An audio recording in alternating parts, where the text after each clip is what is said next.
नमस्कार मित्रों, स्वागत है आपका हठ योग में। यहाँ पर आज मैं आपको सौर विज्ञान का भाग 2 दूसरा वाला वीडियो यहाँ पर मैंने बनाया है और वही पेश किया है।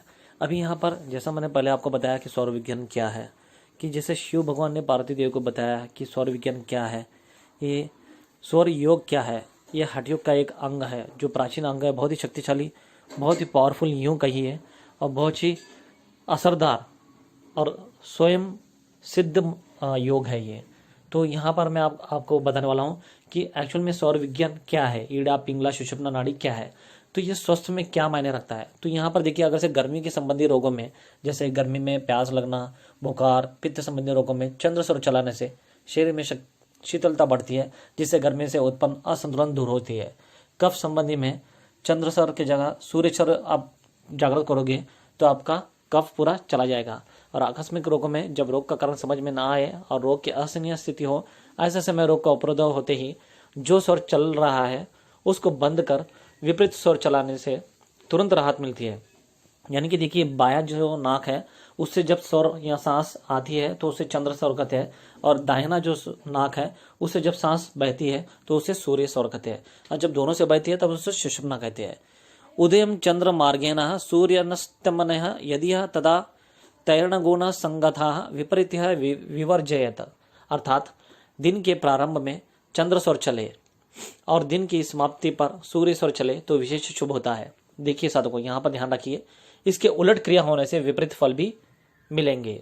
यहाँ पर आपको यही समझना है कि प्रातःकाल के समय यदि बायां स्वर चलना चाहिए, यदि नहीं चल रहा हो तो आप इसे चलाएं, और उसके बाद यदि आप स्वस्थ है तो यह स्वर क्रिया प्रत्येक 2.5 घड़ी के पश्चात बदलती रहेगी। सूर्यास्त के समय दाहिना स्वर चल रहा है तो ठीक, अन्यथा आप दाहिना स्वर चलाए। तो यहाँ पर बता दिया है कि दिन में चंद्र स्वर यानी कि बायां स्वर, आपका बायां सांस चालू रहना चाहिए, बायां नाक, और रात्रि में आपका दाहिना स्वर यानी कि सूर्य स्वर चालू रहना चाहिए, तो वहां से आपकी सांस गति चालू रहनी चाहिए, तो काफी अच्छा रहेगा। गुरु शुक्र बुधेन दूना वासरे वामनाडिका सिद्धि ददा सर्वकारेषु शुक्ल पक्षे विशेषतः, अर्थात सोमवार, बुधवार, गुरुवार तथा शुक्रवार के दिन बाई नाड़ी चले तो सभी कार्य करे। ठीक है, ध्यान से सुनिए, आपको निराशा ना होगी। यह दिवस यदि शुक्ल पक्ष को पड़े तो यह समय आपके लिए विशेष लाभदायक होता है। शुक्ल पक्ष के सोमवार, बुधवार, गुरुवार तथा शुक्र के दिन प्रातःकाल यदि सोम चंद्र स्वर चल रहा हो, तो अर्थात नाक के बाएं छिद्र से श्वास चल रहा हो, तो यह आपके लिए सर्वसिद्धिदायक दिवस है। तो यहाँ पर देखिए कितना महत्व का विशेष दिन, विशेष स्वर के साथ यहाँ पर बताया गया है। तो ये बहुत ही गहन और सूक्ष्म योग है, सौर योग, जहाँ पर भगवान शिव पार्वती देवी से ये बता रहे हैं पूरा डिटेल में, डेप्थ में। जी हाँ, बहुत ही गहन विषय है ये सौर योग। आगे देखिए, इन दिनों यदि कृष्ण पक्ष भी होगा तो अवसर ना खोए, क्योंकि यह भी लाभदायक स्थिति है। उपरोक्त स्थिति में आप कोई भी लाभ उठा पाने में सक्षम होते हैं। कहा जाता है कि इस समय आपके अनुकूल आपका भाग्य होता है। तो देखिए, स्वर से आपका भाग्य आप अनुकूल कर सकते हो। जहां तक मैं मानता हूं कि कर्म से हम भाग्य का अनुकूल कर सकते हैं, पर यहाँ पर ये स्वर शास्त्र में कुछ भाग्य के साथ अनुभव करने का यहाँ पर श्लोक में आता है, जहां पर शंकर भगवान देवी पार्वती से कहते हैं, आप साधना करें सिद्धि मिलेगी, आप दवा रसायन ले स्वस्थ होंगे, आप पत्र लिखे उत्तर से प्रसन्न होंगे, आप जुआ आदि में भी भाग्य आजमा कर देखे। यहाँ पर मुझे ये गलत लगता है। और प्रेम पत्र भेजे या प्रेमी या प्रेमिका से मिले, व्यवसाय का शुभारंभ करे। तो यहाँ पर मुझे थोड़ा सा अति लगा, क्योंकि बहुत सारे जो पुराने ग्रंथ है जो आज के टाइम में आते आते थोड़े से उसमें मिक्सअप हो चुके हैं। जी हाँ, तो यहाँ पर कहने का अर्थ यही है कि आपको जिसमें लाभ दिखे वह कार्य अवश्य करे, परंतु सामाजिक मर्यादाओं के भीतर रहकर ही करे। ये ध्यान रखिए, ऐसा कुछ ना करे जिससे दंड संहिता के दोषी बने। तो बहुत महत्व की बात यहाँ पर कही गई है।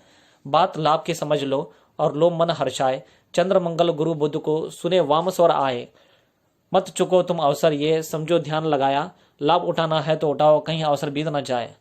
तो यहाँ पर देखिए क्या बताया गया, वही मैंने जो आपको पहले बताया है साधकों। रविवार, मंगलवार तथा शनिवार को यदि दाहिनी नाड़ी चले तो ये इस नाड़ी का स्मरण करके चर कार्य करे, सफलता प्राप्त होगी। यह स्थिति यदि कृष्ण पक्ष को मिले तो अवसर गंवाने से भी हानि होती है। तो यहाँ पर उसी का एक श्लोक दिया गया है, अकरगार करसौरिनः वासरे दक्षिणाड़िका समर्थव्य चरकार्यशु कृष्ण पक्षे विशेषिता। यहाँ पर देखिए कैसा बताया गया है, जैसे कि पिछले श्लोक में था वैसे कुछ यहाँ पर भी है, परंतु दिवस और स्वर बदल गए हैं। चर कार्य से तात्पर्य क्रूर कार्यों से है।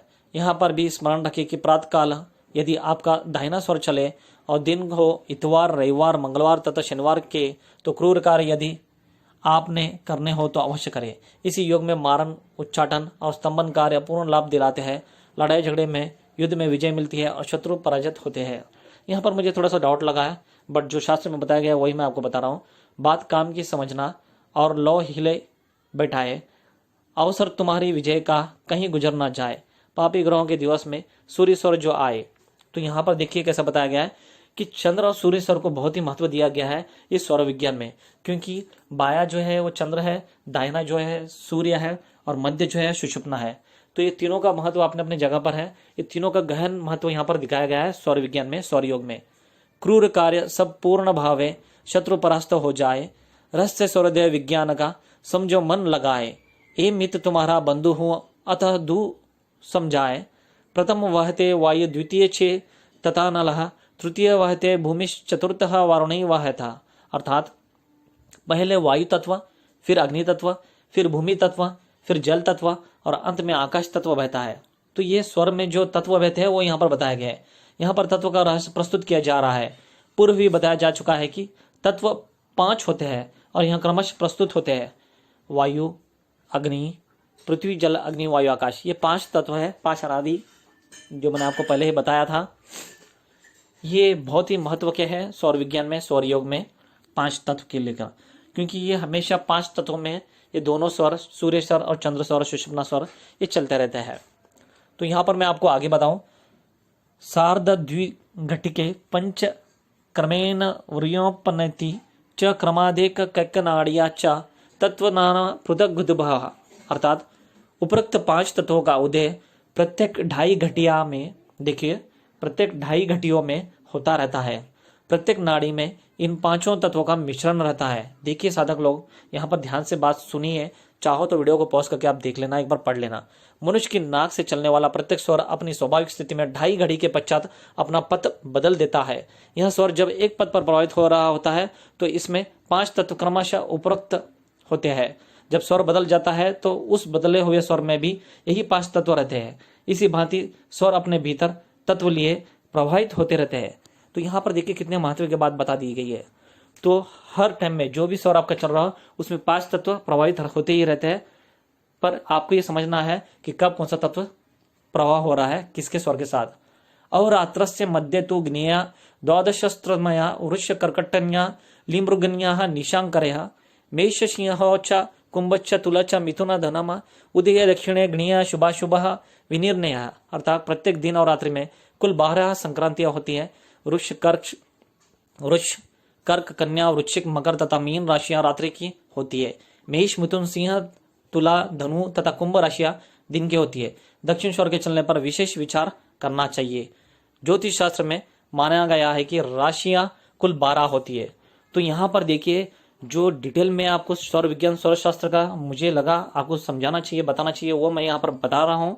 आपको कुछ भी डाउट्स हो, कुछ भी पूछना हो तो जरूर मुझे कमेंट्स करें। अगला वीडियो होगा सौर शास्त्र विज्ञान पर भाग 3 वाला।